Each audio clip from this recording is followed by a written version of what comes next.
The morning mist clung to the Afghan mountains like secrets waiting to be whispered, and Staff Sergeant Elena Vasquez pressed her cheek against the cold stock of her rifle, feeling the familiar bite of metal against skin.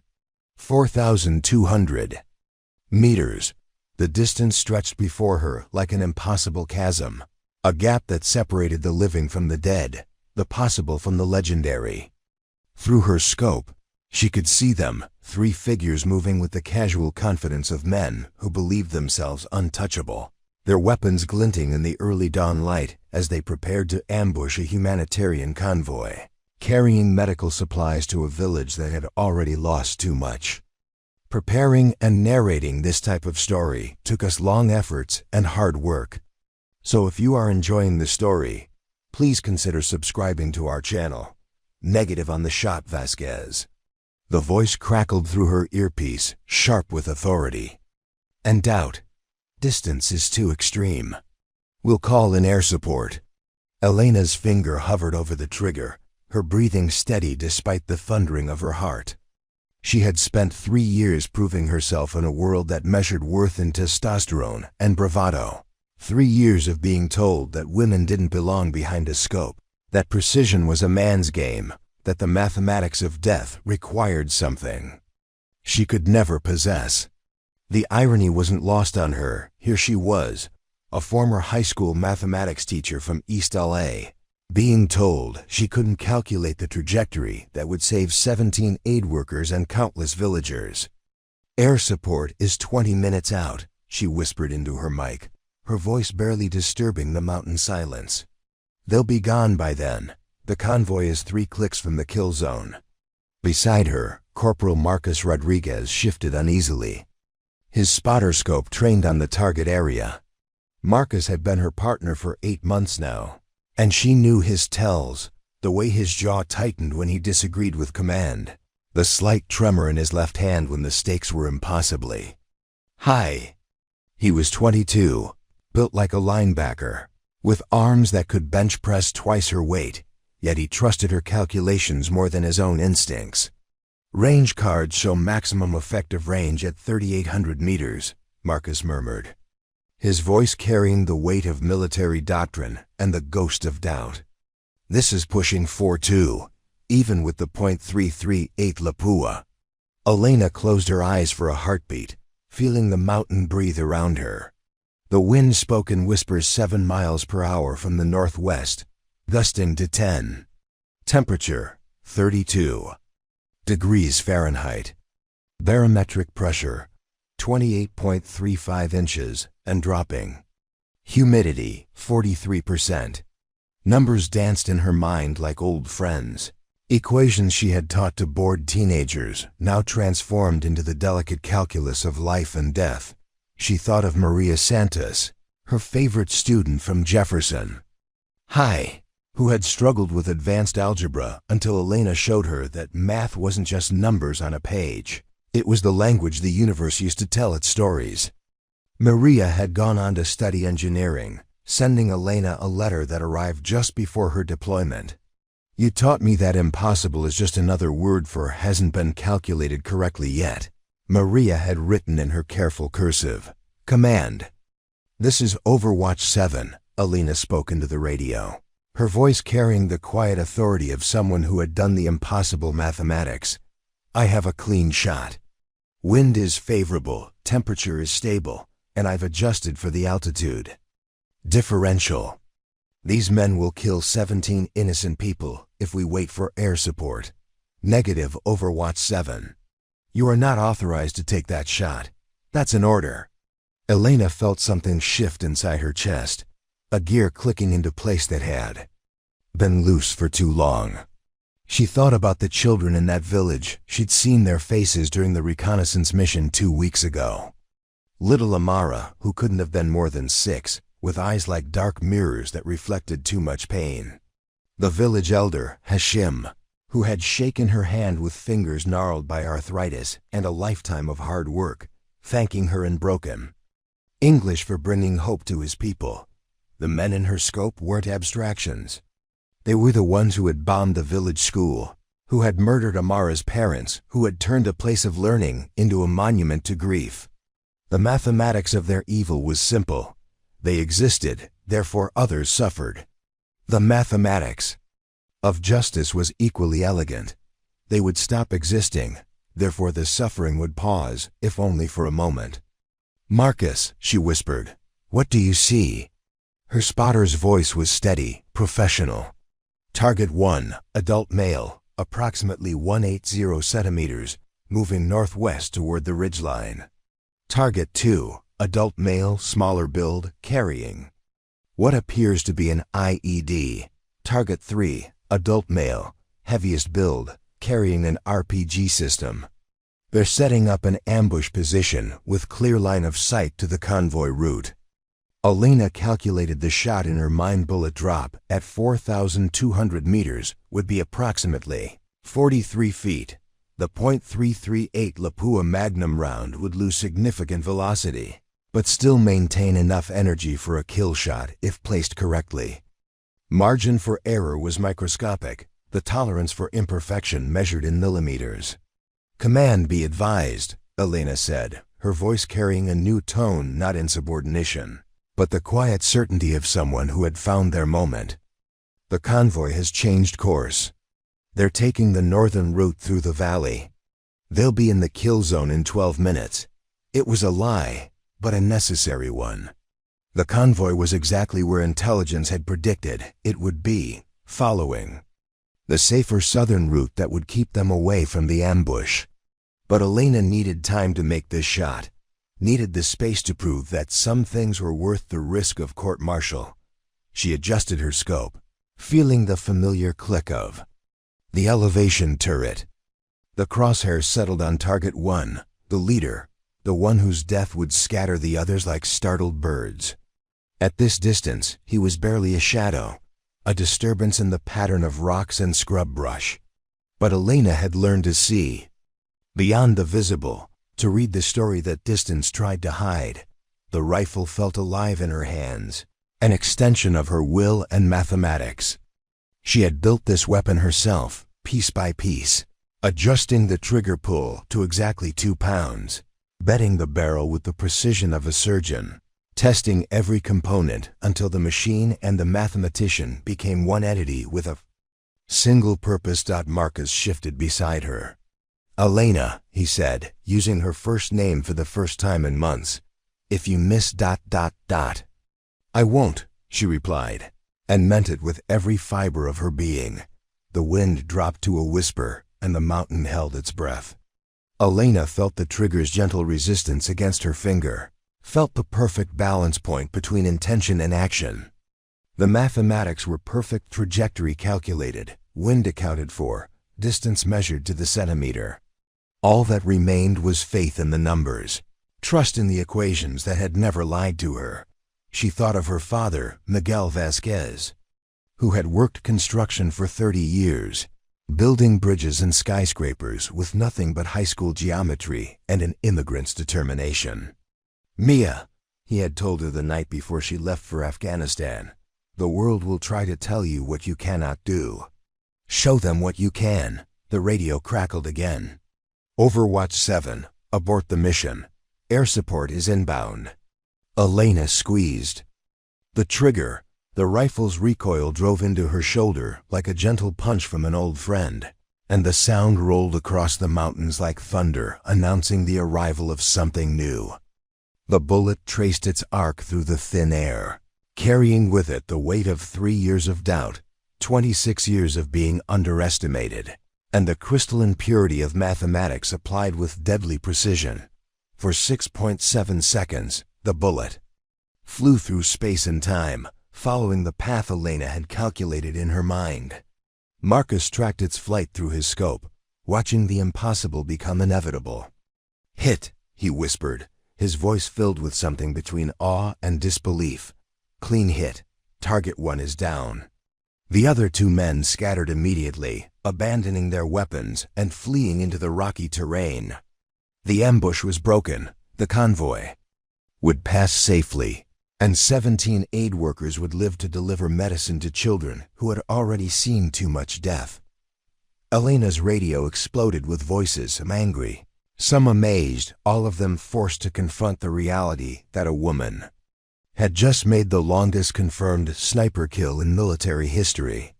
But she barely heard them. She was thinking about Maria Santos, about impossible equations, about the way mathematics could reach across any distance to touch the truth dot. As she began to disassemble her rifle, Elena wondered if anyone would believe the story. A woman, a former teacher, making a shot that redefined the possible. It sounded like fiction even to her own ears. But the numbers didn't lie, and the 17 people who would go home to their families that night were proof that sometimes the impossible was just another word for hadn't been attempted by the right person yet. The morning mist was beginning to lift, revealing the vast expanse of mountains that stretched toward home. Elena packed her equipment methodically, each piece fitting into its designated place like variables in a perfectly balanced equation. She had proven something on this mountain, something that would echo far beyond this single moment. But as she prepared to move out, a troubling thought crept into her mind. The radio chatter had mentioned something about an investigation, about questions that would need to be answered. Elena realized that making the impossible shot might have been the easy part. The real challenge would be surviving what came next.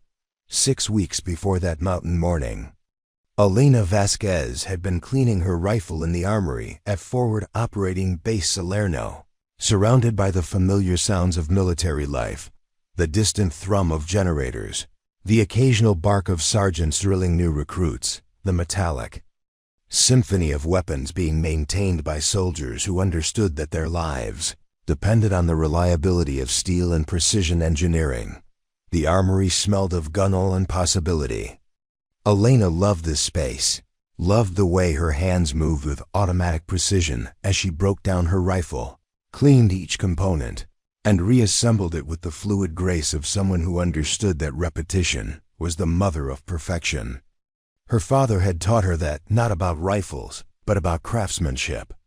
Miguel Vasquez built bridges that lasted decades because he never took shortcuts, never assumed that good enough was actually good enough. "You know, Vasquez," came a voice from across the room, "there's actually a kitchen that needs someone who knows how to follow recipes." Elena didn't look up from her rifle.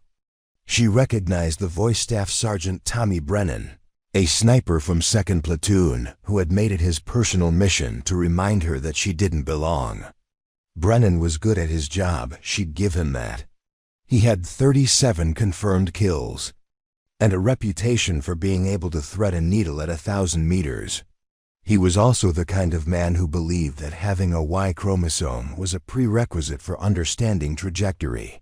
"Funny thing about recipes, Brennan," Elena replied, her voice level and professional. "They're just applied chemistry. And chemistry is just math with elements. So really, you're suggesting I should go do more math, which is sweet of you, but I'm already doing plenty right here." Marcus Rodriguez looked up from his own weapon maintenance, suppressing a smile. In the 8 months they'd been partnered, he'd learned that Elena had a particular gift for turning insults into educational opportunities. It was something she'd carried over from her teaching days, the ability to find learning moments in the most unlikely places. Brennan stepped closer, his boots clicking against the concrete floor. He was a big man, 6'4" with shoulders that filled doorways, and he used his size the way some men used volume as a substitute for actual authority. "This isn't a classroom, teacher. This is war. And war requires something you just don't have." "What's that?" Elena asked, still not looking up from her rifle. She was adjusting the scope mounts, making micro adjustments that most shooters wouldn't bother with. But Elena had learned that precision was built in millimeters, achieved in moments when no one was watching. "Killer instinct," Brennan said, the words carrying the weight of absolute certainty. "You can know all the math in the world, but when it comes down to putting a bullet in someone's chest, when it comes to looking through that scope and ending a human life, you need something they don't teach in schools. You need something that's born, not made." Elena finally looked up, meeting Brennan's eyes with the steady gaze she'd once used to quiet unruly classrooms. You know what they didn't teach me in school, Brennan? That some people think ignorance is a virtue. That some people are so comfortable with their assumptions that they mistake them for facts. I'm talking about facts, Brennan shot back. Fact: women don't have the upper body strength for long-range shooting. Fact: women get emotional under pressure. Fact: in 4,000 years of warfare, no woman has ever been the best sniper in any unit, anywhere. Marcus stood up, recognizing the dangerous shift in the room's energy. He'd seen Elena handle challenges before, but there was something different about this moment, something that felt like the quiet second before lightning strikes. Hey, maybe we should. No, Elena said quietly, her voice carrying a new edge. Let's talk about facts. Fact: upper body strength matters less than breathing control, and I can hold my breath for 3 minutes and 27 seconds. Fact: emotional control is exactly what separates great shooters from good ones. And I've spent years learning to manage emotions. You try controlling 35 teenagers during state testing if you want to understand pressure. And fact: your 4,000 years of warfare statistic is historically ignorant. Ludmila Pavlichenko had 309 confirmed kills during World War II, but I guess they didn't teach you about her in whatever school you didn't pay attention in. The armory had gone quiet. Other soldiers had stopped their work to listen, sensing the shift from casual hazing to something more serious. Elena continued, her voice never rising but somehow filling the space with quiet authority. Here's another fact, Brennan. I've made every shot I've been authorized to take in the past 8 months. Every single one. My accuracy rate is 97.4%, which is 4 points higher than yours. I know this because I read the after-action reports, because I study the statistics, because I believe that excellence requires measurement. She stood up, and despite being nearly a foot shorter than Brennan, she somehow commanded the room. So, when you say I don't have what it takes, what you're really saying is that you're scared. You're scared that everything you thought you knew about what makes a good sniper might be wrong. You're scared that if a woman can outshoot you, then maybe. Your 37 kills don't make you special, maybe they just make you lucky. Brennan's face had flushed red, and his hands clenched into fists. You want to prove you belong? Fine, tomorrow morning, range qualification. You and me. We'll see who's really the better shooter. Elena smiled, the expression carrying more danger than any threat. Tommy, I don't need to prove I belong. I've already proven it. But if you need me to embarrass you in front of the whole unit, I'm happy to help with your education. The next morning, half the base turned out to watch the informal competition. Elena arrived at the firing range, carrying her rifle case and a small notebook filled with her careful handwriting wind speed observations, temperature variations, barometric pressure readings from the past week. Brennan arrived carrying his rifle and an audience of supporters, who were already placing bets on the outcome. The rangemaster, Sergeant First Class David Kim, was a 20-year veteran who had seen enough military drama to know when something mattered beyond the immediate competition. He set up the course with professional precision targets at 400, 800, 1200, and 1600 meters, each requiring different calculations and adjustments. Standard rules, Kim announced to the gathered crowd. 5 shots per distance. Best total score wins. And gentlemen, he added, his voice carrying a warning, this is still a military installation, not a sporting event. Keep the commentary professional. Elena spent 10 minutes before the competition studying her notebook, making calculations based on the morning's conditions. The wind was gusting irregularly, 8 to 12 miles per hour from the southeast, with occasional swirls created by the mountains surrounding the base. Temperature was rising as the sun climbed higher, which would affect bullet trajectory. She made notes in the margins, adjusting her predictions for each distance. Brennan, meanwhile, was doing practice breathing exercises and flexing his shoulders, warming up like a boxer preparing for a fight. His supporters clustered around him, offering advice and encouragement. He was clearly in his element, comfortable with being the center of attention, confident in his abilities. The competition began at 400 meters. Brennan shot first, placing 5 rounds in a tight group just off center, good shooting by any standard. Elena followed, her movements economical and precise. She settled into her shooting position with the patience of someone who understood that haste was the enemy of accuracy. Her 5 rounds created a pattern so tight it looked like someone had punched a single hole in the target dot. At 800 meters, the gap widened. Brennan's shots spread wider as he struggled with the increasing distance and wind conditions. Elena's shots remained consistently grouped, each one placed with mathematical precision. She adjusted her scope between each shot, making micro-corrections based on her observations of how the wind was affecting her bullet's flight. By 1200 meters, the crowd had grown quiet. Even Brennan's supporters could see that they were watching something exceptional. Elena's shots continued to group tightly, while Brennan's pattern had grown erratic. He was a good shooter, his military record proved that, but he was fighting the conditions instead of working with them, relying on instinct and experience rather than calculation and adaptation. The final stage, at 1600 meters, became less a competition than a demonstration.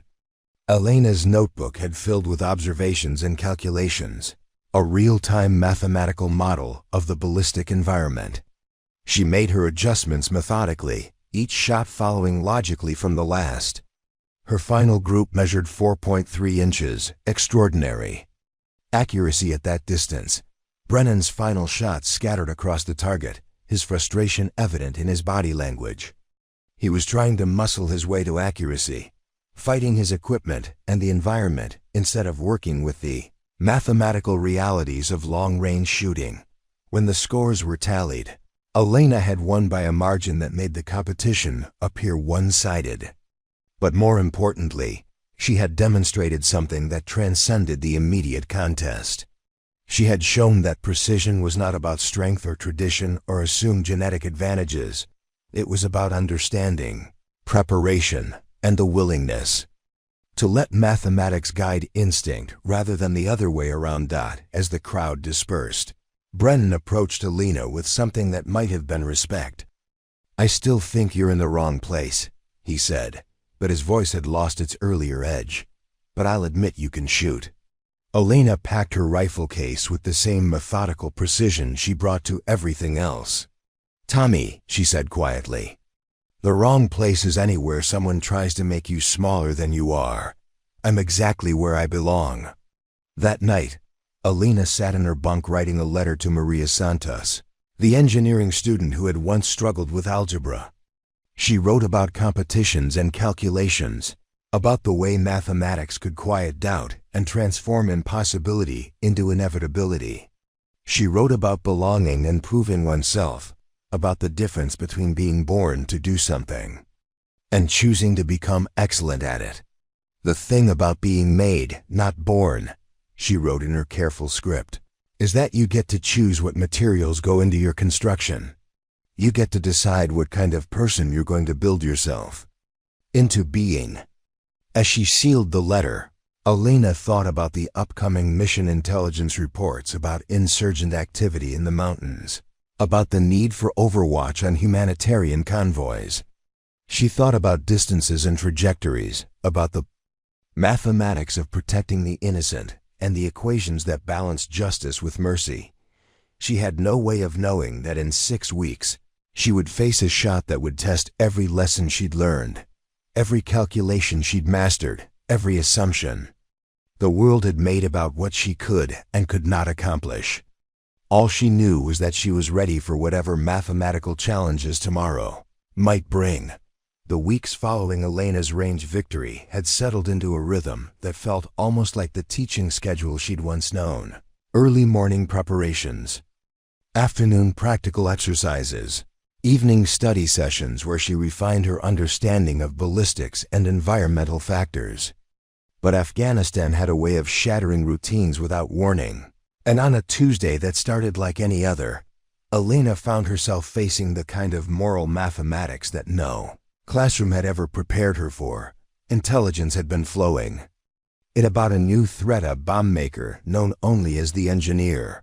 Someone who had been crafting increasingly sophisticated improvised explosive devices that were killing American soldiers and Afghan civilians with equal indifference. The devices were works of terrible artistry, designed not just to kill but to maximize suffering, to create wounds that would drain medical resources and demoralize entire units. Elena was studying aerial photographs of suspected bomb-making locations. When Sergeant First Class Kim approached her table in the intelligence tent, the photos showed a compound in the mountains, isolated and defensible, with clear sightlines in all directions. It looked like the kind of place where someone would go to perfect the mathematics of destruction. "Vasquez," Kim said, settling into the folding chair across from her, "you're going to be primary overwatch on this one. The compound is at extreme range 3,800 meters from the nearest viable sniper position. Command wants you up there in case things go sideways." Elena studied the topographical map, noting the elevation changes and wind patterns. "What's the primary mission?" "Capture if possible, eliminate if necessary. This engineer has killed 47 of our people in the past 3 months, plus dozens of civilians. Intel suggests he's planning something big, a coordinated attack on the forward operating base." She traced the route from the sniper position to the target compound with her finger, calculating angles and distances. The shot would be challenging, but manageable, well within her demonstrated capabilities. What troubled her more was the phrase "capture if possible." In her experience, missions that started with that optimistic language had a way of deteriorating rapidly. "Who's leading the assault team?" she asked. "Lieutenant Sarah Chun, with 3rd Squad. Good people, experienced. They know the terrain and they know the risks." Elena nodded, already beginning to plan her equipment loadout and preparation schedule. But as she folded the maps, Kim's voice stopped her. "There's something else," he said, his tone carrying the weight of classified information. "The engineer isn't working alone. Intel suggests there's a child in that compound, a boy, maybe 10 or 11 years old.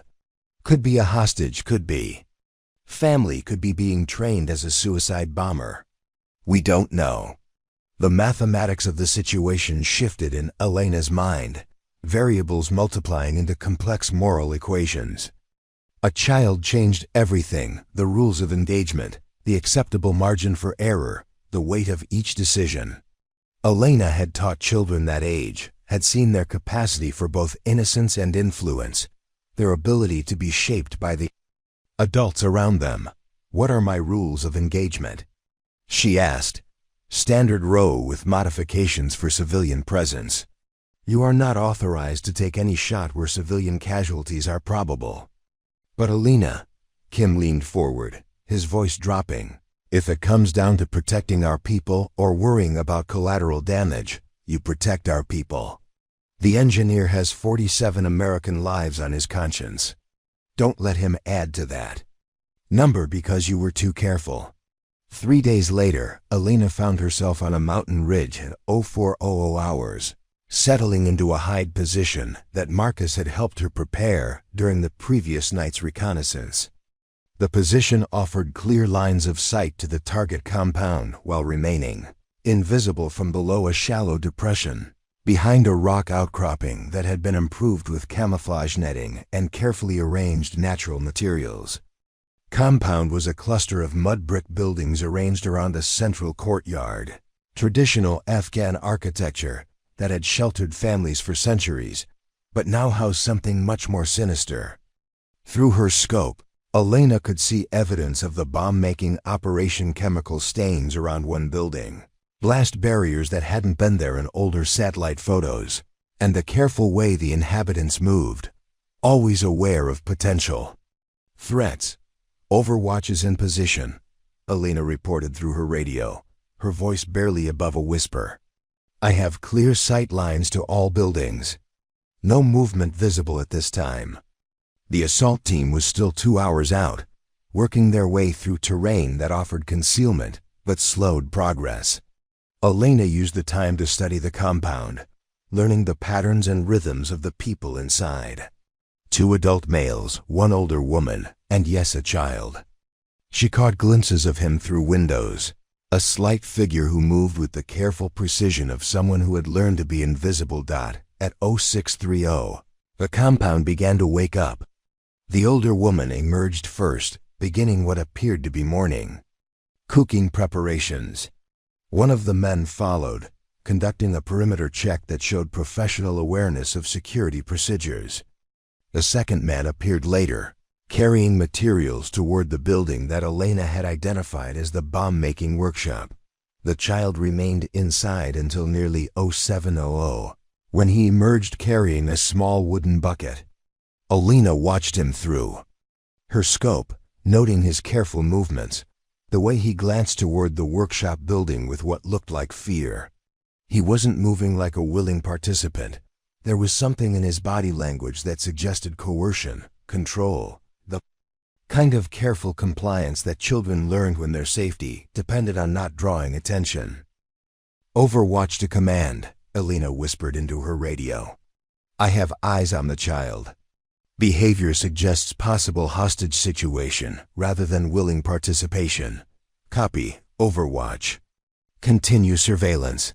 Assault team is 1 hour out. Elena adjusted her position slightly, ensuring she had clear shots to all the potential threat areas while maintaining her concealment. The mathematics of the situation were becoming clearer. 2 confirmed hostiles. 1 possible hostile, the woman. 1 probable victim, the child, and unknown variables that could emerge as the situation developed. At 0745, everything changed. The child emerged from the main building carrying something that made Elena's blood freeze, a vest laden with what appeared to be explosives, connected by wires to a device that could only be a detonator. The boy moved with the mechanical precision of someone following memorized instructions, his face blank with the terrible emptiness of a child who had been broken and rebuilt as a weapon. Command, this is Overwatch. Elena's voice carried new urgency. The child is wearing what appears to be a suicide vest. Repeat, we have a child suicide bomber in the compound. The radio crackled with sudden activity. Assault team leaders requesting clarification. Command personnel demanding confirmation. Intelligence officers trying to process information that changed the fundamental nature of the mission. Elena remained focused on her scope, tracking the child's movements, calculating distances and trajectories while her mind raced through the moral implications. The boy was being directed by one of the men, the older one, the one Elena had designated as Target Alpha. He was positioning the child near the compound's main entrance, the optimal location for maximizing casualties when the assault team arrived. This wasn't a training exercise or a demonstration. This was preparation for mass murder using a child as the delivery system. Overwatch, what's your assessment? Came the voice of Lieutenant Chun, the assault team leader. Elena forced her voice to remain steady. Target Alpha is positioning the child as a defensive asset. The vest appears fully functional.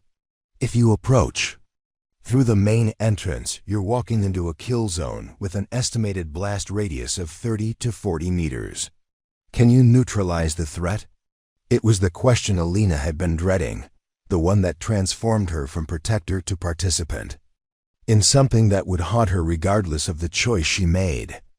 Through her scope, she could see the child's face, young, scared, but somehow resigned to his fate. He couldn't have been more than 12 years old. Negative, Elena replied, her voice carrying absolute finality. I do not have a clear shot that eliminates the threat without civilian casualties. Overwatch, be advised that civilian casualty is acceptable if it prevents multiple military casualties. Elena felt something shift inside her chest, a fundamental realignment of her moral compass. She was being ordered to kill a child to save adults, to solve a mathematical problem where human lives became variables in an equation she didn't want. To calculate. Command requesting clarification. Are you ordering me to engage a child target? The radio was quiet for long seconds before the response came. Overwatch, you are authorized to engage any target that poses an immediate threat to American personnel. Use your best judgment. Elena closed her eyes for a heartbeat, feeling the weight of the moment pressing down like the entire mountain was, resting on her shoulders. When she opened them, she saw movement in the compound. The child was walking toward the entrance, guided by Target Alpha's gestures and commands. But then Elena noticed something else, something that shifted the mathematics. Once again, the child kept glancing toward a specific building, a small structure that appeared to be some kind of storage shed. His glances weren't random, they were deliberate, purposeful, like someone trying to communicate without words. Elena shifted her scope to the storage building and saw something that made her heart race. There was movement inside, visible through a partially open door. Someone else was in that building, someone who didn't want to be seen. The heat signature through her thermal scope suggested at least 2 additional people, possibly more. Command, this is Overwatch. I have possible additional hostages in the storage building. The child appears to be trying to indicate their location. The assault team had stopped their advance, taking defensive positions while command processed this new information. Elena continued to watch through her scope, trying to read the story that distance and fear were trying to hide. The child had stopped walking and was standing in the courtyard, his head turned toward the storage building. Target Alpha was becoming agitated, shouting commands that Elena couldn't hear but could interpret through body language. He wanted the boy to move toward the entrance, but the child was resisting, pointing toward the storage building. Then Elena saw Target Alpha strike the child, a backhanded blow that knocked the boy to the ground. The man was screaming now, his face twisted with rage, gesturing violently toward the compound entrance. The child struggled to his feet, blood visible on his face, but he was no longer looking toward the storage building. He was looking directly at Elena's position. Somehow, across 3,800 meters of empty air, the child had identified her location. He was staring straight at her hiding position with an expression that was part plea, part command, part desperate hope. Elena realized that the boy wasn't just a victim, he was trying to be a rescuer, trying to save whoever was hidden in that storage building. The mathematics of the situation had changed again. This wasn't just about preventing an ambush or eliminating a bomb maker. This was about a child who was choosing to resist even when resistance meant death, who was trying to protect others even when he couldn't protect himself. Elena made a decision that would define the rest of her military career. She adjusted her scope, moving her crosshairs away from the child and toward Target Alpha. The man was still shouting, still trying to force the boy toward the entrance, still using violence to enforce his will. Overwatch to command, Elena said, her voice carrying new authority. I have a clean shot on Target Alpha, engaging. She didn't wait for authorization. The trigger broke cleanly under her finger, and 3,800 meters away, the man who had been willing to turn a child into a weapon fell to the ground with the suddenness of divine judgment. The compound erupted into chaos, the woman screaming, the child running toward the storage building, the second man emerging from the workshop with an AK-47. Elena was already adjusting her scope, acquiring target beta. The man with the rifle was scanning the horizon, trying to identify the threat, his weapon sweeping across the compound in dangerous arcs. He was panicked, unpredictable, exactly the kind of target that could kill innocent people through fear and confusion. Her second shot took him center mass, dropping him before he could fire a single round. The compound fell silent, except for the woman's crying and the sound of the child's voice calling out toward the storage building. Targets Alpha and Beta are down, Elena reported. The child is mobile and appears uninjured. Unknown number of additional persons in the storage building. The assault team moved quickly once the compound was secured.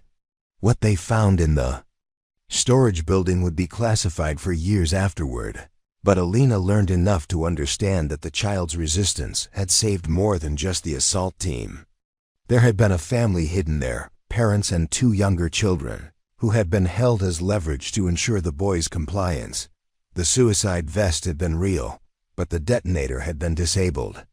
The child, whose name was Ahmed, had managed to sabotage the device during the night, ensuring that even if he was forced to go through with the attack, he wouldn't actually harm anyone. He had been planning to sacrifice himself to protect others, gambling that his apparent compliance would keep his captive family alive. As the helicopter carried Elena back to base, she sat in silence, processing what had happened. She had made shots that saved lives, eliminated threats that could have killed dozens of people, and demonstrated the kind of precision that would become legendary within the sniper community. But more than that, she had learned something about the mathematics of moral choice, about the way courage could be calculated in the space between heartbeats.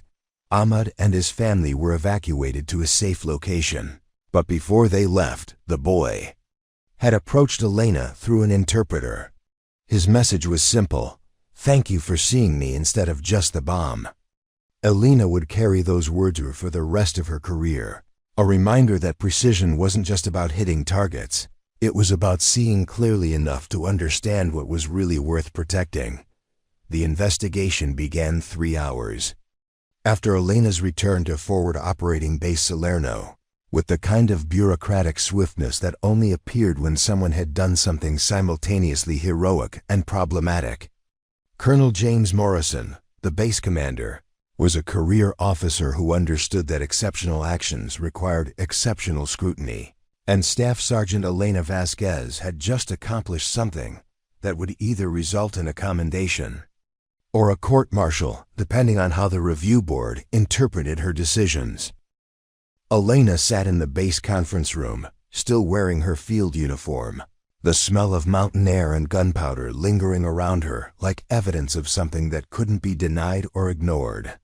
Across the table sat Colonel Morrison, Major Patricia Williams from the Judge Advocate General's office, and Captain David Chun from military intelligence, 3 people whose job it was to determine whether Elena's actions had been heroic initiative or dangerous insubordination.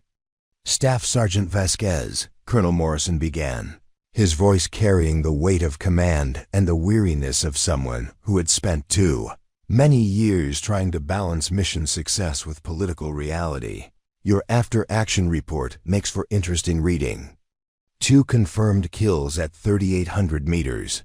Successful protection of assault team personnel, rescue of 4 hostages, and elimination of a high-value target. Textbook sniper work, except for one small detail." Elena maintained her military bearing, eyes focused on a point just above the colonel's left shoulder. She knew what was coming, the question that would determine whether her career continued or ended in this sterile room under fluorescent lights that made everyone look like they were already dead. "You engage targets without explicit authorization," Major Williams said, consulting a tablet that contained Elena's military record, performance evaluations, and the detailed timeline of that morning's operation. "Command had not yet authorized lethal force when you took your first shot."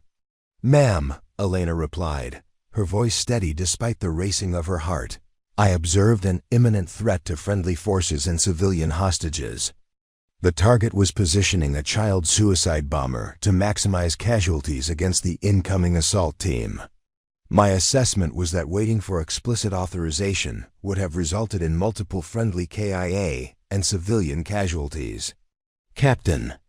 Chun leaned forward, his intelligence officer's training evident in the way he parsed information for useful details. "Your radio logs show that you reported the child as a possible hostage rather than a confirmed threat. What changed your assessment?" "Elena." had been expecting this question, had rehearsed her answer during the helicopter ride back to base. But now, sitting under the scrutiny of 3 officers who held her future in their hands, she realized that the truth was both simpler and more complex than any prepared statement. "Sir, I observed the child's behavior for over 2 hours. His body language, his movement patterns, his interaction with the targets, everything suggested coercion rather than willing participation. When Target Alpha began physically abusing the child to force compliance, it became clear that we were dealing with a hostage situation, where the hostage was being weaponized against his will." "That still doesn't explain why you engaged without authorization," Major Williams pressed. "Protocol requires. Protocol assumes that command has perfect information and unlimited time." Elena interrupted, then immediately caught herself. "With respect, ma'am. I had eyes on target and real-time assessment of a rapidly evolving threat. The child was being forced toward a position that would have killed everyone in the assault team. I made the tactical decision that saving American lives justified the risk." Colonel Morrison studied Elena's face, looking for something. Doubt, regret, the kind of second-guessing that separated soldiers who could live with their decisions from those who couldn't. What he saw was the steady confidence of someone who had done the mathematics and trusted the results. "The shots themselves," he said, consulting his own notes. 3,800 meters is beyond the documented effective range of your weapon system. How do you explain the accuracy?" For the first time since the investigation began, Elena allowed herself a small smile. This was comfortable territory, the mathematics of ballistics, the physics of precision, the kind of objective reality that couldn't be argued with or politicized. Preparing and narrating this type of story took us long efforts and hard work. So if you are enjoying the story, please consider subscribing to our channel. Sir, effective range is typically defined as the distance at which a weapon can reliably hit a target 50% of the time.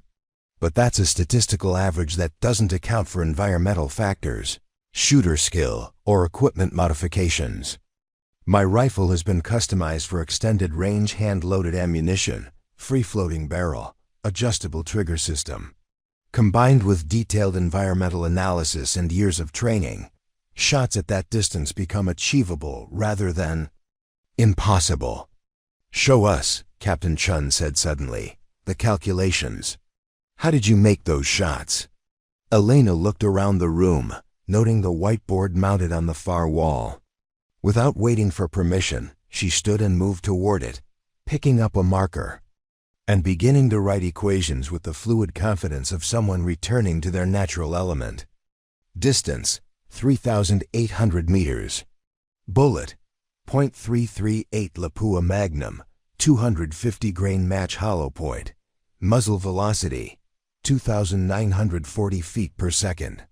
The numbers flowed across the whiteboard like poetry written in mathematics. Environmental factors: temperature 34 degrees Fahrenheit, barometric pressure 28.2 inches, humidity 41%, wind speed 8 to 12 miles per hour from the southeast with occasional gusts. She drew a trajectory arc, marking it with calculations for bullet drop, wind drift, and energy retention. At 3,800 meters, bullet drop is approximately 38.7 feet. Wind drift is 4.2 feet assuming average conditions. Time of flight is 5.4 seconds. Remaining energy at impact is sufficient for lethal effect if placement is accurate. The 3 officers watched in fascination as Elena transformed their conference room into a classroom, teaching them the mathematical principles that had made her shots possible. She explained Coriolis effect, discussed the relationship between altitude and air density, demonstrated how she had calculated the precise adjustments needed to compensate for environmental variables. "The key," she said, turning back to face them, "is understanding that long-range shooting isn't about strength or instinct. It's about information and calculation. Every variable can be measured, every factor can be accounted for, every shot can be predicted if you have enough data and understand the mathematics. Major Williams set down her tablet, her expression thoughtful. Staff Sergeant, your technical knowledge is impressive, but this investigation isn't really about ballistics. It's about judgment. You made a decision to kill 2 human beings without explicit authorization. How do you justify that choice? Elena returned to her seat, the marker still in her hand like a piece of chalk she'd forgotten to put down after a particularly intense lesson. The question hung in the air between them, heavy with implications that extended far beyond this single incident. Ma'am, I've been a soldier for 3 years and a teacher for 5 before that. In both jobs, I learned that there are moments when you have to choose between following rules and doing what's right. In my classroom, I had students who were being abused at home, who needed someone to break protocol to protect them. In Afghanistan, I had a child who was being forced to become a weapon, who needed someone to break protocol to save him. She paused, organizing her thoughts with the same methodical precision she brought to everything else. The men I killed weren't just enemy combatants, they were people who had decided that a child's life was an acceptable sacrifice for their political goals.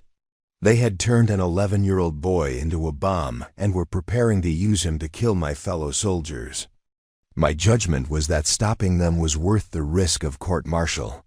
Colonel Morrison leaned back in his chair, processing what he'd heard. Elena's shots had been technically brilliant, tactically sound, and strategically successful. The elimination of the bomb maker had disrupted an entire network of insurgent activity, and the intelligence gathered from the compound had already led to 3 additional successful operations. From a purely military perspective, her actions had been an unqualified success, but the military didn't operate in a vacuum, and exceptional actions had a way of creating political complications that extended far beyond the immediate tactical situation. Elena's story was already spreading through the enlisted ranks, growing in the telling until she was being credited with shots that defied the laws of physics and decision-making that bordered on the supernatural. Staff Sergeant, Colonel Morrison said finally, your actions resulted in mission success, 0 friendly casualties, and the rescue of 4 civilian hostages. Your shots were technically proficient and tactically appropriate. However, your decision to engage without explicit authorization represents a violation of rules of engagement that cannot be overlooked. Elena felt her stomach drop. She had known this moment would come, had calculated the probabilities just as precisely as she calculated trajectory. The mathematics of military justice were less forgiving than the mathematics of ballistics. Therefore, the colonel continued, you will be reprimanded for failure to follow proper authorization procedures. This reprimand will be placed in your permanent record. However, you will also be recommended for the Bronze Star Medal for Valor in combat, and your actions will be used as a case study for adaptive leadership in complex tactical situations. Elena blinked, processing the contradiction. She was being punished and rewarded simultaneously, criticized for her methods while being praised for her results. It was the kind of bureaucratic paradox that could only exist in an institution that valued both strict adherence to protocol and individual initiative. Additionally, Major Williams added, your shooting performance has attracted attention from several specialized units. You'll be receiving some interesting phone calls in the next few weeks. As the investigation concluded and Elena walked back to her barracks, she felt the weight of transformation settling around her like a uniform she was still learning to wear. In the space of a single morning, she had gone from being a competent sniper to being something else entirely, a soldier whose name would be whispered in training courses, whose shots would be studied by ballistics experts, whose decisions would be debated in military ethics classes. Marcus was waiting for her outside the barracks, his expression anxious. How did it go? Reprimand and a Bronze Star, Elena replied, still trying to process the contradiction. Apparently, I'm simultaneously a disciplinary problem and a tactical asset." Marcus laughed, the sound carrying relief and pride in equal measure. "That's the most Elena Vasquez outcome possible. You solved a mathematical problem that saved lives, and the brass doesn't know whether to promote you or court-martial you." That evening, Elena sat in her bunk writing letters, one to Maria Santos, telling her about the importance of standing up for what was right, even when the rules said otherwise. One to her father, describing how construction principles applied to building a military career. And one to Ahmad's family, through the interpreter who had helped them communicate, expressing her hope that they would find safety and peace in their new lives. As she wrote, Elena thought about the investigation, about the questions that had been asked and the answers she had given. She realized that the most important truth hadn't been about ballistics or authorization procedures. It had been about the choice to see a child as a person worth saving rather than a problem to be solved. The mathematics of that choice were simple. Some things were worth the risk of losing everything to protect the boy's life, the assault team's safety, the principle that strength should protect innocence rather than exploit it. These were constants in equations that no amount of bureaucracy could alter. 3 days later, Elena received a phone call that would change the trajectory of her career once again. A voice on the other end of the line introduced himself as Colonel Michael Torres from the Army's Special Operations Command, and his first words after the introduction were ones that Elena would remember for the rest of her life. "Staff Sergeant Vasquez, we need to talk. There are some shots that need taking, and you're the only person we know who can make them." Elena smiled, understanding that her real education was just beginning. The mathematics of precision had taught her how to hit targets at impossible distances, but the mathematics of choice would determine what those targets would be and why. They mattered. Colonel Michael Torres arrived at Forward Operating Base Salerno on a Tuesday morning that crackled with the kind of electric anticipation that preceded significant change. Elena first saw him stepping off a Black Hawk helicopter, a man in his mid-40s who moved with the economic precision of someone who had spent decades learning that wasted motion could mean the difference between mission success and catastrophic failure.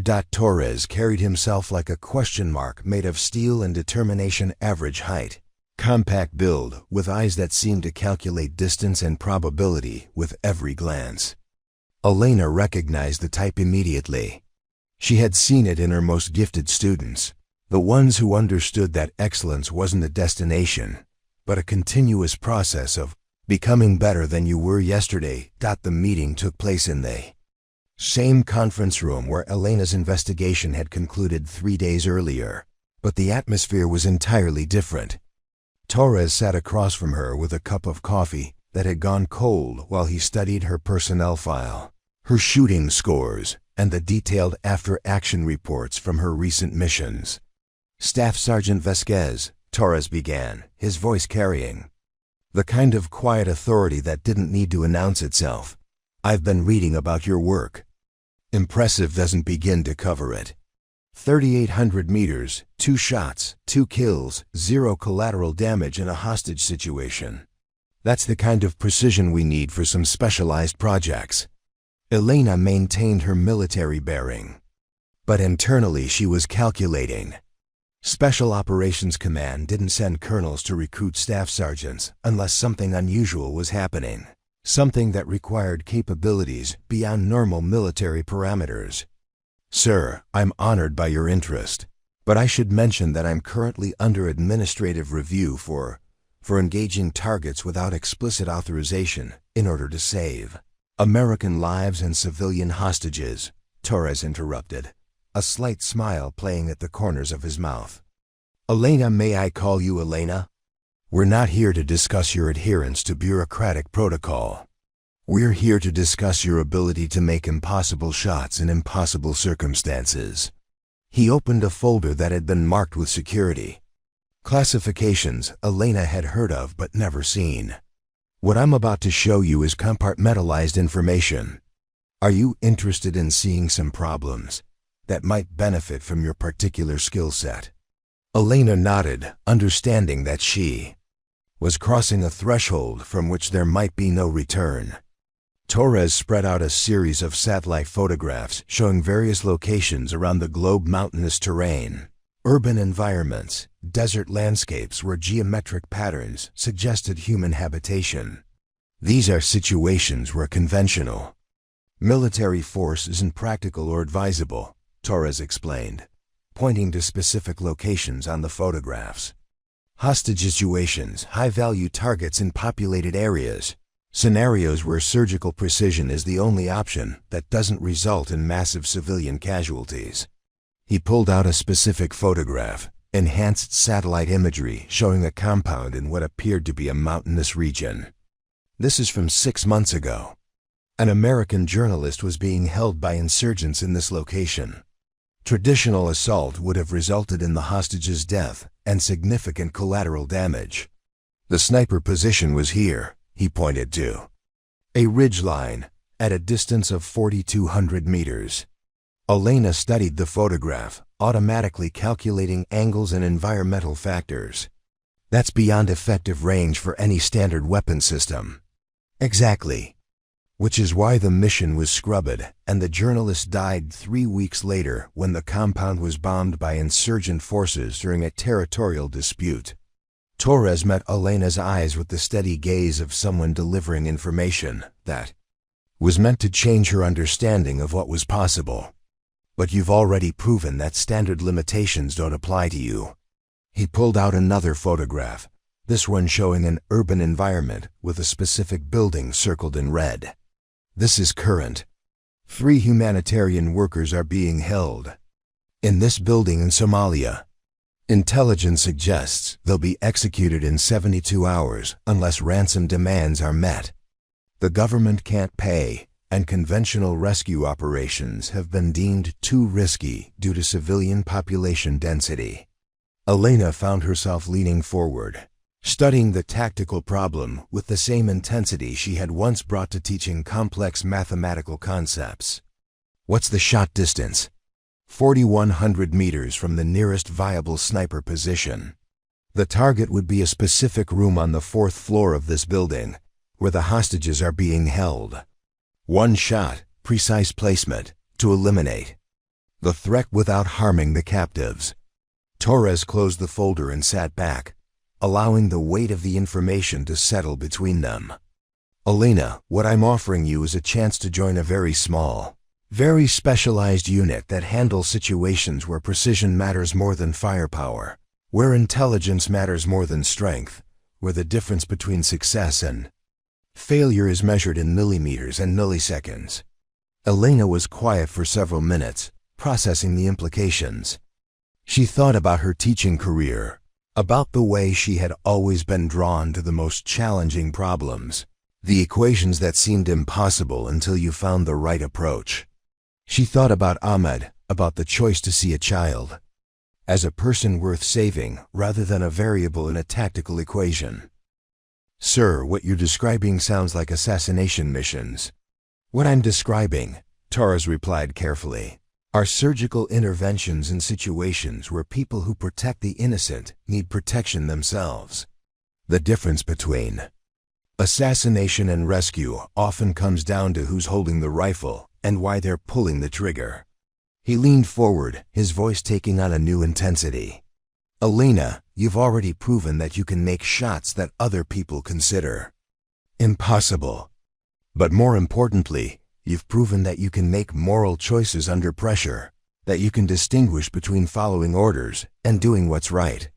That combination, technical excellence plus ethical judgment, is what we need. Elena thought about her father's bridges, about the way Miguel Vasquez had built structures that lasted decades because he never compromised on the fundamentals. She thought about her students, about the way Maria Santos had learned that impossible was just another word for hasn't been calculated correctly yet. What would this mean for my current assignment? You'd be transferred to a training facility in Colorado for 6 months of specialized instruction. Advanced ballistics, environmental analysis, equipment customization, tactical planning. You'd work with people who understand that precision is both a technical skill and a moral responsibility. Torres stood up, gathering his files and photographs. I'm not going to pressure you for an immediate answer. This is the kind of decision that changes the entire trajectory of a military career. But Elena, I will say this. There are people alive today because you chose to take a shot that other snipers would have considered impossible.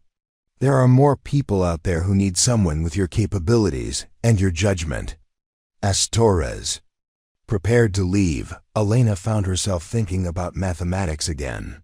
About the way complex problems often had elegant solutions if you approached them from the right angle.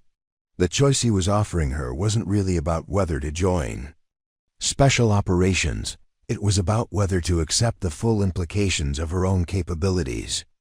"Colonel," she said as he reached the door, "the journalist you mentioned, the one who died 6 months ago, what was her name?" Torres paused, his hand on the door handle. "Rebecca Martinez. 28 years old, worked for Reuters. She had been documenting civilian casualties from insurgent attacks, trying to tell the stories of people who didn't have voices in the international community." Elena nodded, filing the name away in the part of her memory where she kept the things that mattered most. "And the humanitarian workers in Somalia?" Dr. James Patterson, nurse practitioner Jennifer Liu, and translator Mohammed Hassan. They were providing medical care in an area where the local government couldn't guarantee safety. Patterson has 2 children at home. Liu was supporting her elderly parents. Hassan has been helping international aid organizations for 3 years, despite repeated threats against his family. Torres opened the door, then turned back to face Elena one more time. "The thing about precision, Elena, is that it's not just about hitting the target. It's about understanding which targets are worth hitting, and which ones are worth risking everything to protect." After Torres left, Elena sat alone in the conference room for nearly an hour, staring at the whiteboard where she had written ballistic equations 3 days earlier. The mathematics were still there, faint marks from a dry erase marker that hadn't been completely erased, like ghost equations that lingered in the space between what was possible and what was necessary. That evening, Elena called her father from the base's communication center. Miguel Vasquez answered on the second ring, his voice carrying the warmth and strength that had guided Elena through every major decision of her life. "Mia," he said, "you sound like you have something important to tell me." Elena smiled, recognizing the intuition that had always connected them across any distance. "Papa, I have a choice to make, and I need to hear your voice while I think about it." She told him about Torres's offer, about the missions that would push her capabilities to their absolute limits, about the chance to use precision as a tool for protecting people who couldn't protect themselves. She didn't provide details. Operational security prevented that, but she gave him enough information to understand the weight of the decision. "Elena," Miguel said after listening carefully, "when I was young, I worked on a bridge project in Los Angeles. Beautiful design, perfect engineering, built to last 100 years. But there was a problem with the foundation corruption in the concrete that wasn't discovered until after construction was complete." Elena waited, understanding that her father's stories always carried lessons embedded in their structure, like steel reinforcing rods. The easy choice was to ignore the problem, to hope it would never matter, to let someone else deal with the consequences. The hard choice was to speak up, to demand that the bridge be rebuilt correctly, to risk my job and my reputation to protect people who would never know my name.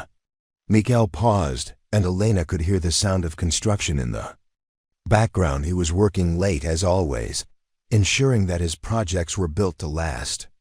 "I chose to speak up, Mia. I lost that job, but every person who drives across that bridge drives safely because I made the hard choice instead of the easy one." Elena understood. The parallel was clear, elegant in its simplicity. She could continue her current path, following standard protocols and accepting conventional limitations, or she could accept the responsibility that came with exceptional capabilities. What did Mema say when you told her about the bridge? Miguel laughed, the sound carrying 30 years of marriage and partnership. She said, "Miguel, you didn't become excellent so you could be comfortable. You became excellent so you could protect people." Then she helped me find a new job with a company that appreciated workers who cared more about safety than convenience. After the call ended, Elena walked outside and looked up at the Afghan stars, brilliant in the thin mountain air like mathematics written across the cosmos. She thought about Rebecca Martinez, documenting stories that needed telling despite the danger. She thought about Dr. Patterson's children, waiting for their father to come home from a mission to heal people who had no other medical care. She thought about Ahmad, who had sabotaged his own suicide vest to protect strangers, who had chosen resistance even when compliance might have saved his life. She thought about the mathematics of moral choice, about the way precision could be used to protect rather than destroy. The next morning, Elena found Colonel Torres in the base's Tactical Operations Center, studying satellite feeds and operational planning documents. When she approached his station, he looked up with the expression of someone who had been expecting her arrival.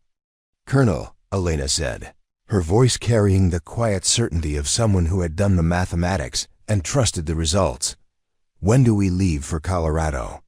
Torres smiled, the expression transforming his face from professional calculation to genuine warmth. "Transport leaves Thursday morning." "Welcome to the unit." "Elena, you're about to learn that impossible is just another word for nobody's tried hard enough yet." As Elena walked back to her barracks to begin preparations for transfer, she thought about her students at Jefferson High, about the way she had always told them that mathematics was the language the universe used to explain itself. Now she was about to learn new dialects of that language, new ways to calculate the distance between what was and what should be. The mathematics of precision had taught her how to hit targets at impossible distances. The mathematics of choice had taught her which targets were worth hitting. Now she was about to learn the mathematics of transformation, how to become someone who could change the world one precise shot at a time. 3 years later, the call came. At 0347 hours on a Thursday morning, that would forever divide Elena's life into before and after. She was at the Special Operations Training Facility in Colorado, deep in the final phase of an advanced marksmanship course that pushed the boundaries of what human precision could achieve, when her secure phone buzzed with the priority code. That meant someone, somewhere, needed saving and traditional methods had already failed. Colonel Torres's voice cut through the pre-dawn darkness with the urgency of a man who had run out of conventional options. "Elena, we have a situation in Syria. American embassy personnel, 4 hostages, extremely hostile environment. The shot is at 4,200 meters through an urban environment with significant atmospheric disturbance. No one else can make this shot." Elena was already moving toward her equipment locker as Torres spoke, her mind automatically shifting into the mathematical framework that had become second nature over 3 years of impossible missions. "What's the timeline, sir?" "Execution is at your discretion, but intelligence suggests the hostages will be moved to a secondary location within 18 hours. After that, we lose them completely." 18 hours later, Elena lay prone on a rooftop in a war-torn Syrian city, her rifle now a custom .338 Lapua Magnum system that represented the absolute pinnacle of precision. Engineering trained on a window 4,200 meters away. The shot required compensating for urban heat distortion, cross winds created by destroyed buildings, and the psychological pressure of knowing that 4 American diplomats would live or die based on her ability to place a single bullet with surgical precision. Through her scope, Elena could see the target, a man holding a detonator connected to explosives that would kill the hostages if he detected any rescue attempt. The mathematics were brutal one shot, taken through conditions that pushed beyond every previous limit. to neutralize a threat without triggering the very catastrophe she was trying to prevent. Elena breathed slowly, feeling the familiar rhythm that had guided her through 37 successful missions over the past 3 years. The wind dropped to a whisper, the city held its breath, and she squeezed the trigger with the confidence of someone who had spent a decade learning that impossible was just another word for requires better calculations. 4,200 meters away, the detonator fell from lifeless fingers, and 4 American diplomats lived to see another sunrise. 5 years later, Staff Sergeant Elena Vasquez had become Master Sergeant Elena Vasquez, and her name was whispered in training facilities around the world as someone who had redefined what precision could achieve. She stood before a classroom of Marine Corps snipers at Quantico, teaching the mathematical principles that had made her legendary. But her students didn't know about Syria or Somalia, or the dozen other missions where her calculations had meant the difference between rescue and tragedy. The key to extreme long-range shooting, Elena explained, writing equations on the whiteboard with the same fluid confidence she had once used to teach algebra, isn't strength or instinct. It's information and calculation. Every environmental factor can be measured, every variable can be accounted for, every shot can be predicted if you understand the mathematics. A young Marine raised his hand, Corporal Sarah Kim, whose shooting scores suggested she might have the potential to follow Elena's path. Master Sergeant, what's the longest shot you've ever made? Elena paused, considering how to answer a question that touched on classified operations and personal history. The longest confirmed shot is still classified, but I can tell you this: distance is just another variable in the equation. If you can measure it, you can compensate for it. The real challenge isn't hitting targets at extreme range, it's making sure you're shooting at the right targets for the right reasons. After class, Elena walked to her office and found a letter waiting on her desk, handwritten in careful cursive that she recognized immediately.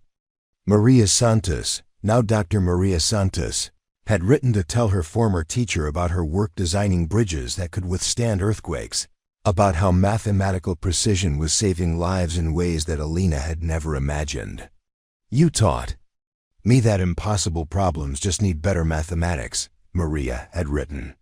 I think about that every day when I'm calculating load tolerances and stress distributions.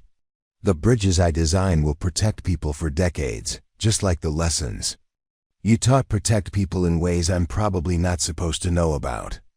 Elena smiled, understanding that teaching had never really ended. It had just taken new forms, reached students in different classrooms, solved problems across greater distances. 8 years later, Elena stood in the Pentagon briefing room where her career had taken another impossible turn. No longer the former math teacher who had surprised everyone with her shooting ability.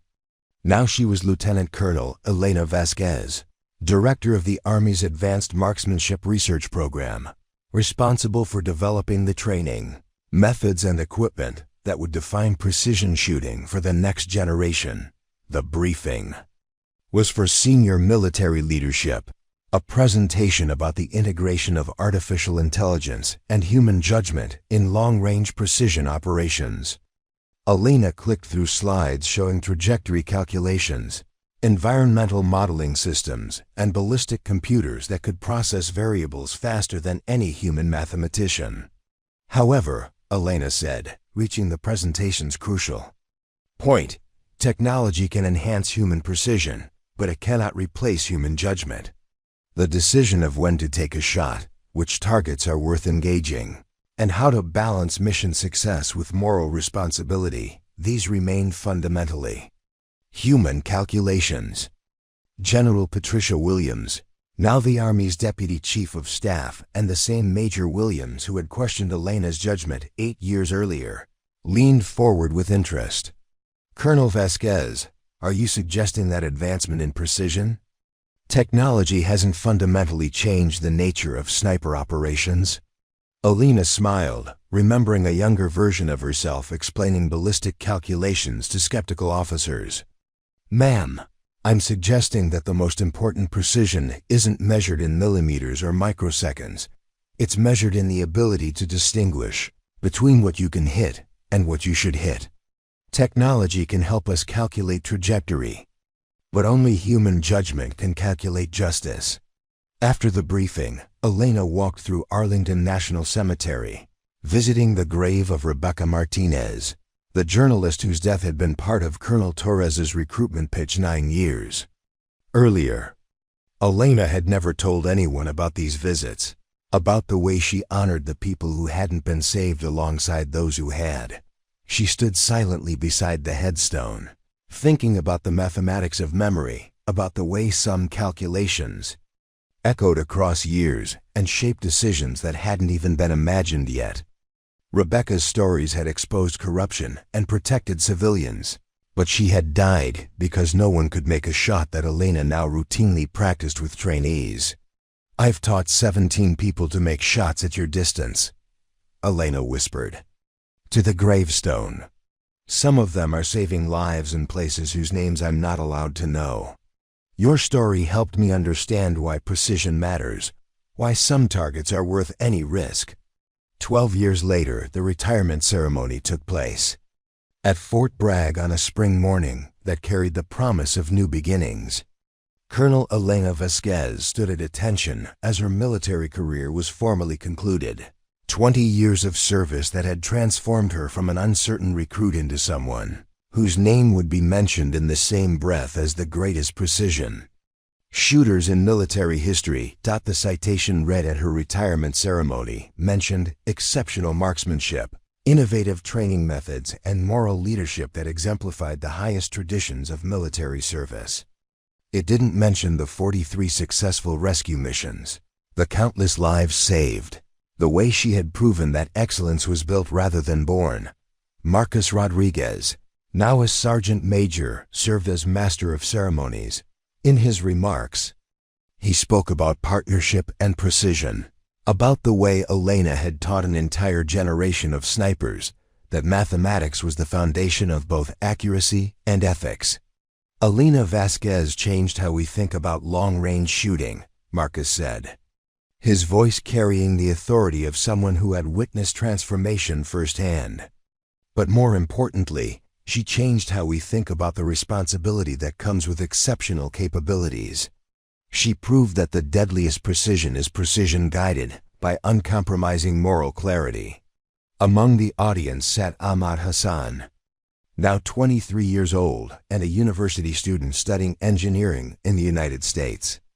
He had traveled from Boston to attend Elena's retirement ceremony, carrying with him the memory of a 12-year-old boy who had been saved by someone who chose to see a person rather than a problem. After the ceremony, Ahmad approached Elena with the careful respect of someone whose life had been fundamentally altered by another person's choice. "Master Sergeant, Colonel, I wanted to thank you again for seeing me that day in Afghanistan." Elena embraced the young man she had last seen as a terrified child in a suicide vest, marveling at the way time and safety had allowed him to become the person he was always meant to be. "Ahmad, you saved yourself that day. You disabled the detonator. You resisted even when resistance seemed hopeless. I just provided some mathematical support." Ahmad smiled, an expression that had been impossible during their first meeting but now came naturally. "I'm studying structural engineering, now designing buildings that can withstand earthquakes and bombs. I think about precision every day, how small calculations can prevent large disasters, how mathematical accuracy can protect innocent people." As the reception continued around them, Elena realized that her most important legacy wasn't measured in shooting records or successful missions. It was measured in the ripple effects of choice, in the way precision guided by principle could echo across years and inspire others to build, protect, and save. 15 years later, Dr. Elena Vasquez stood before a lecture hall at Stanford University, teaching a course called Mathematics of Moral Decision-Making to undergraduate students who had no idea that their professor had once been considered the most precise human weapon in the American military arsenal. The classroom was filled with young minds hungry for understanding, eager to learn how quantitative analysis could be applied to ethical problems. Today we're going to discuss the mathematics of choice under pressure, Elena said, writing a complex equation on the whiteboard. How do you calculate the right decision when time is limited, information is incomplete, and the consequences of error are measured in human lives? A student raised her hand, Jennifer Chun, a mathematics major, who reminded Elena of herself. 20 years earlier, brilliant but uncertain about how intellectual gifts could be applied to protecting others. Professor Vasquez, are there really mathematical formulas for moral decisions? Elena smiled, thinking about wind speed calculations and trajectory adjustments, about the moment when technical precision becomes moral choice. Jennifer, there are mathematical frameworks for analyzing complex ethical problems. But the most important calculation isn't about numbers. It's about understanding that with exceptional capabilities comes exceptional responsibility to use those capabilities wisely. She turned back to the whiteboard, writing an equation that her students wouldn't fully understand for years. Precision plus judgment plus courage equals the mathematics of protecting what matters. 20 years later, Elena sat in her home office in Montana, surrounded by mountains that reminded her of Afghanistan but carried none of the weight of war. At 71, she was writing her memoirs, not about classified missions or impossible shots, but about the journey from a math teacher who thought she understood precision to a woman who learned that the most important targets were the ones that protected rather than destroyed. The manuscript was titled Calculated Risks: How Mathematics Taught Me to Save Lives, and it focused on the educational principles that had guided both her teaching and her military career. She wrote about students like Maria Santos, who had gone on to design earthquake-resistant buildings, and Ahmad Hassan, who now led a non-profit organization that provided engineering services to refugee communities. Knock at her door interrupted her writing. Elena opened it to find a young woman in military uniform, carrying herself with the careful precision of someone who had trained extensively but hadn't yet been tested by real-world pressure. "Ma'am, I'm Second Lieutenant Sarah Kim, Marine Corps. I'm sorry to bother you, but I'm beginning sniper training next month, and everyone says I should talk to you before I start."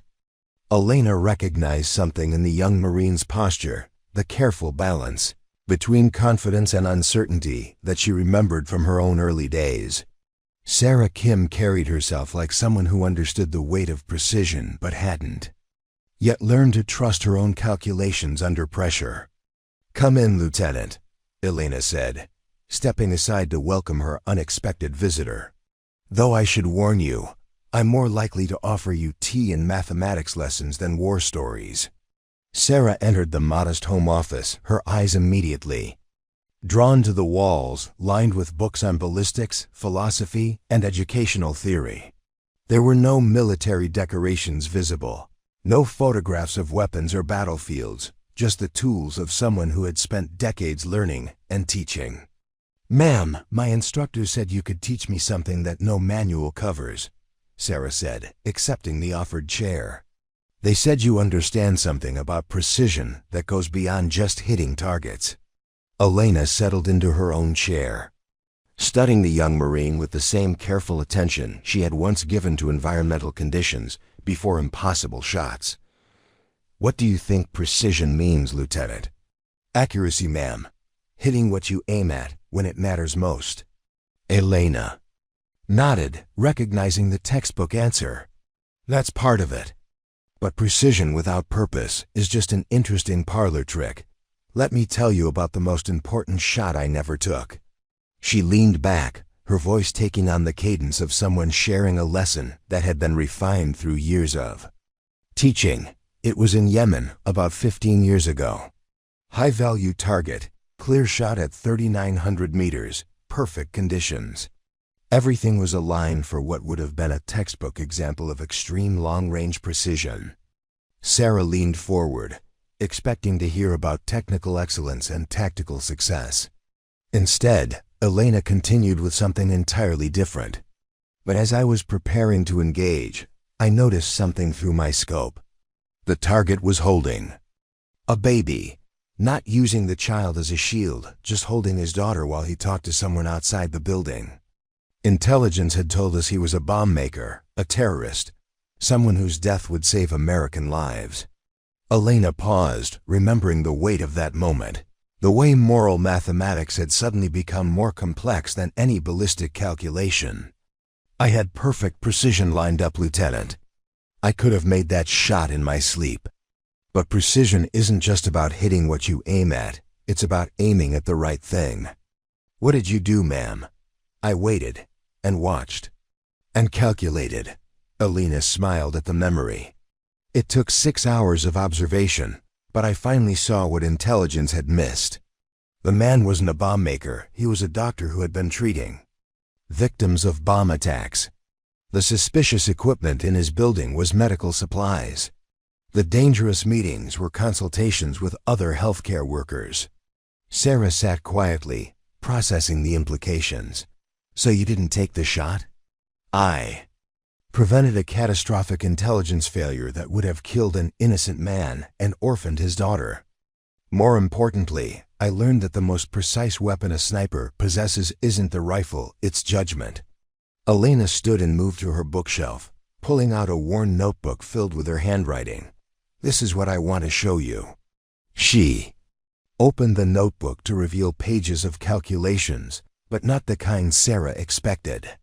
Instead of ballistic equations, the pages contained decision trees, moral frameworks, questions that a sniper should ask before engaging any target.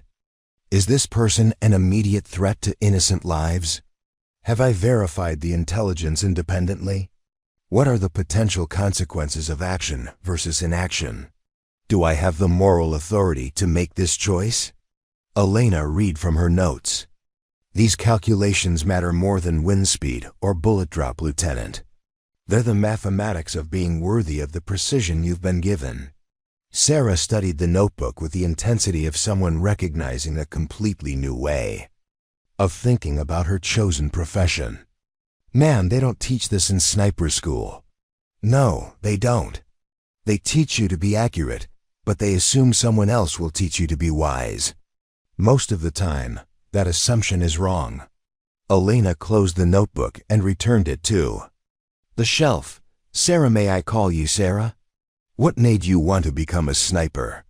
The question caught Sarah off guard.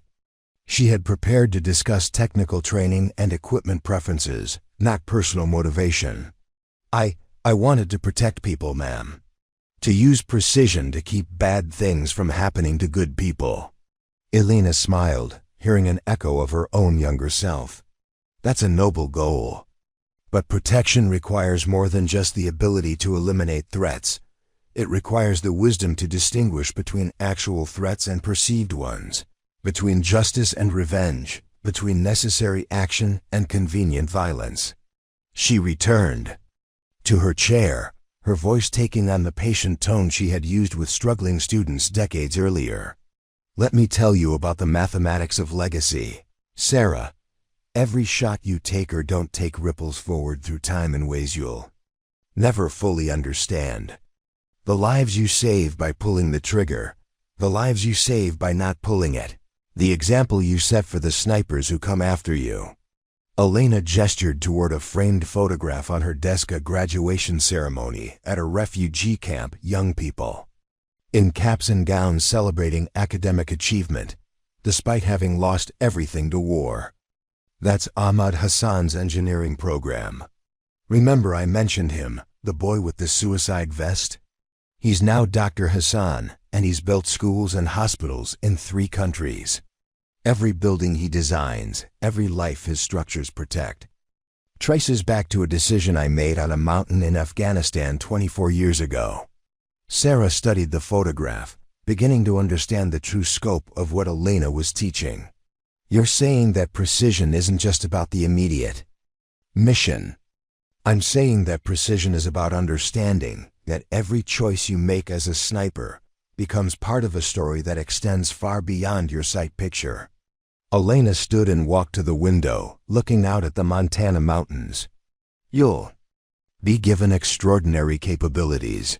Sarah, the ability to reach across impossible distances, to alter situations with surgical precision, to solve problems that can't be solved any other way.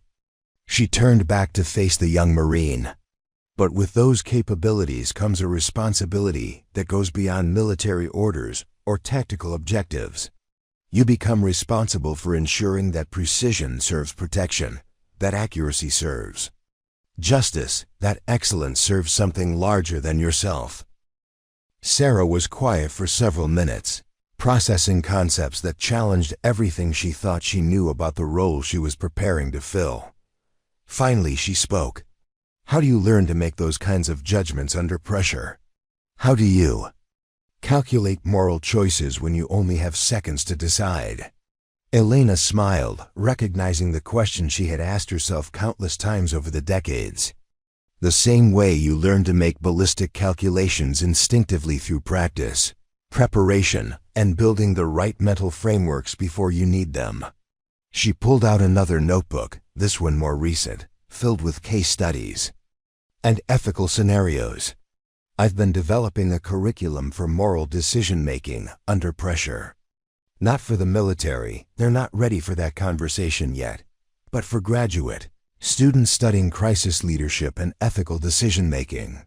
Elena opened the notebook to a page titled The Precision Paradox, When Perfect Accuracy Serves Imperfect Justice. The fundamental challenge, she explained, is that technical precision is objective and measurable, while moral precision is subjective and contextual. But both require the same foundational skills: observation, analysis, pattern recognition, and the courage to trust your calculations even when others disagree. She handed Sarah a printed sheet covered with questions. This is homework, Lieutenant. Before you begin sniper training, I want you to consider these scenarios and write out your decision-making process for each one. Don't worry about getting the right answers. Focus on developing a consistent framework for ethical reasoning under pressure. Sarah scanned the sheet, reading scenarios that ranged from clear-cut tactical situations to complex moral dilemmas that had no obviously correct solutions. Ma'am, some of these don't seem to have good answers. Exactly, Elena replied. Most real-world situations don't come with convenient moral clarity. Your job isn't to find perfect solutions, it's to develop the judgment to make the best possible decisions with incomplete information and limited time.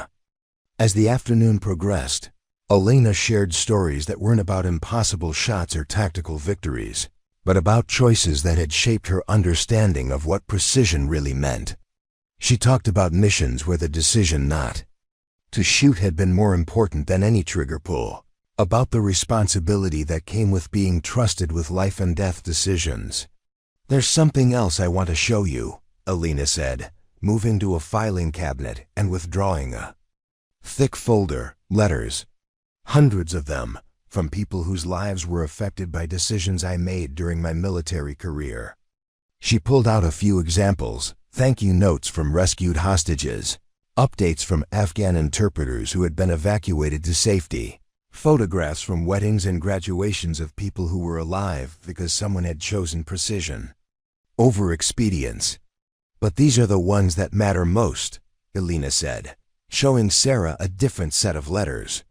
These are from the families of people I didn't shoot, people who lived because I took the time to verify intelligence, to question assumptions, to calculate moral factors alongside ballistic ones. One letter, written in careful English, was from a man in Syria. You don't know me, it began, but intelligence officers told me that an American sniper chose not to take a shot that would have killed me based on faulty information. I am not a terrorist, I am a teacher, like you once were. Because of your choice, I was able to continue teaching children who had lost everything else. Because of your precision and judgment, 73 students learned to read and write despite living in a war zone. Sarah read the letter with growing understanding. He'll never know your name, will he? No, and that's the point. Elena collected the letters and returned them to the folder. The most important precision is often invisible, unrecognized, unmeasurable by conventional standards. But it's the precision that allows you to sleep at night, that lets you look at yourself in the mirror, that ensures your excellence serves something worth protecting. As evening approached, Elena walked Sarah to the door, but not before giving her one final piece of guidance. Lieutenant, when you begin your training, they'll teach you to calculate wind speed, bullet drop, and target movement. Master those skills, they're essential. But remember that the most important calculation is the one that happens before you even pick up your rifle. Which calculation is that, ma'am? Elena smiled, her hand on the door handle. Whether the target deserves to be hit by someone as precise as you're going to become. After Sarah left, Elena returned to her manuscript, adding a new chapter titled Teaching the Teachers. She wrote about the responsibility of passing on not just technical knowledge but moral wisdom, about the way excellence could be cultivated through education rather than simply inherited through genetics. She thought about her journey from a math teacher who had stumbled into military service to a woman who had spent decades proving that precision was built rather than born.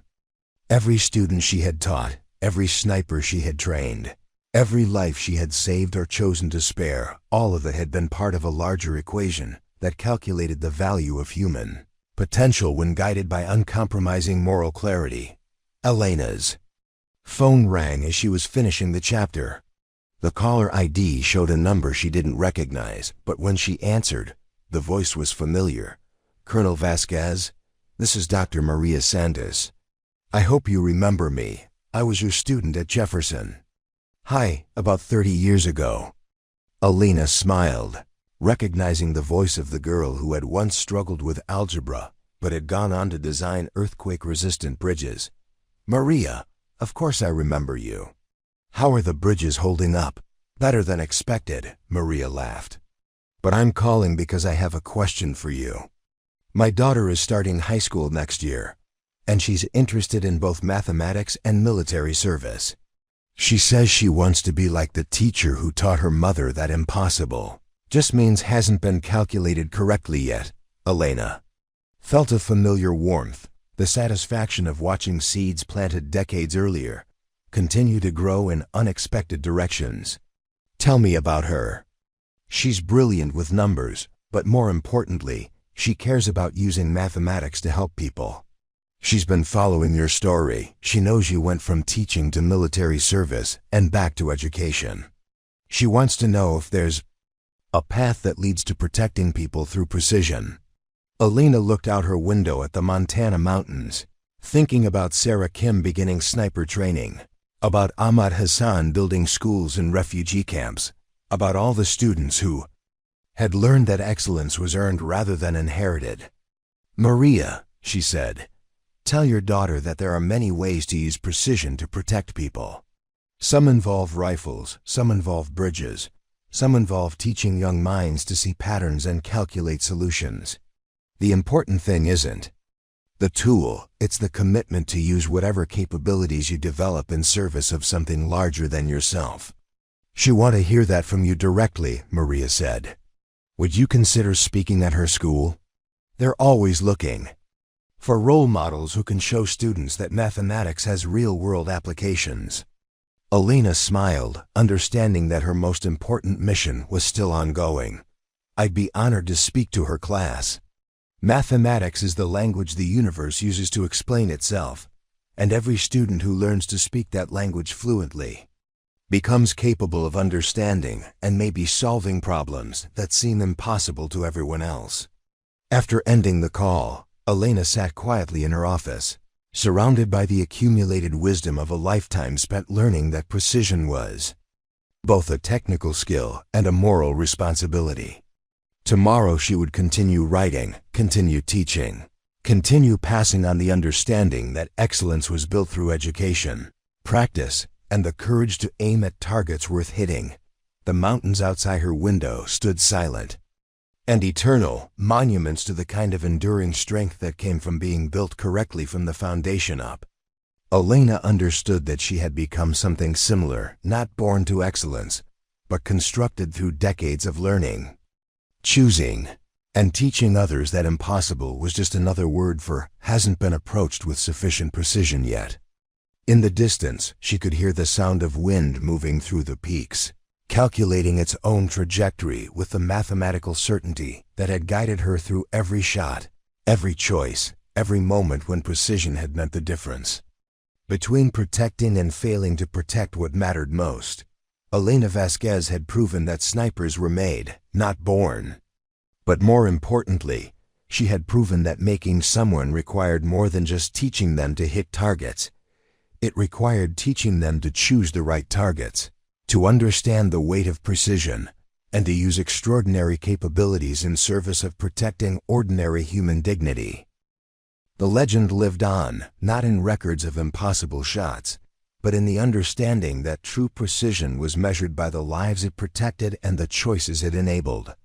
Every student who learned to calculate correctly, every sniper who chose wisdom alongside accuracy, every person who decided to build rather than destroy, they were all part of Elena's legacy, proof that excellence could be taught, learned, and passed forward through generations of people who understood that, with great precision, came even greater responsibility.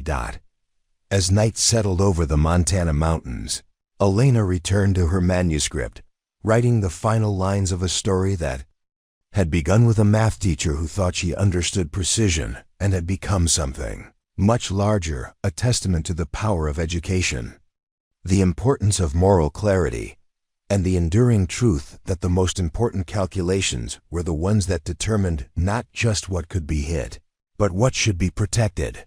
The story was ending, but the mathematics continued, carried forward by every person who had learned that impossible was just another problem waiting for the right teacher, the right student, and the right equation to transform it into inevitable.